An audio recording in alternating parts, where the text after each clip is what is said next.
This will be a training video on active trade. So the first thing you're going to want to do is go into your widgets, go to trade, click on active trade. It's going to pull up this window right here. Then you're going to want to go into the hamburger menu, which is right here on the right hand side, and go to active trade settings. Inside of the active trade settings, we're going to, I'm not doing this for for shares, but you can. I'm going to set this up for options for us. I'm just taking all these out so that I can, oh, that one has to stay. Okay, so I don't know if it'll let me do both. It does. Give me one moment. I'm literally just going to mirror off this one. So we want, this is going to be for options. So it's going to be buy customized, limit how many you want to do, which is here. We're going to want to tell this, mid price. The offset is going to be 5. That means it can move within 5 cents to offset the price so that it still buys them. We're going to have round down to the nearest price. Trading is going to be just for today, which means if it doesn't fill the order, get rid of it. It'll close it out today. That's what the buy customized will look like. Then in our sell customized, it's going to be the same. Limit, how many contracts, mid price. Your limit offset, again, should be 0.05. This one will be round up to the nearest price. The other things that I like to have is I like to have the quantity, okay, because the quantity will allow me to change on the fly how many contracts that I want to do, okay, so that's the quantity. And then I do cancel all single options, which is right here. The reason I use the cancel all single options is because that way if you try to place an order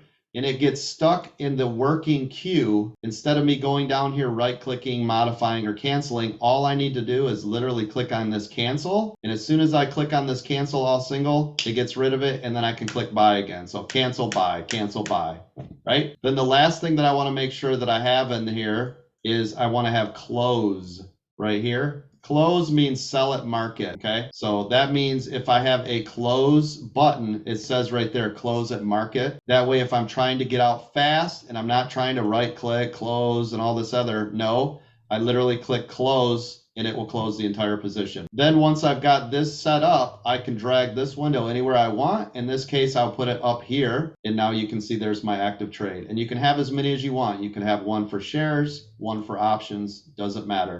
If you moved it to the wrong spot, you can literally drag it and put it anywhere else you want, okay? And that is how you set up active trade.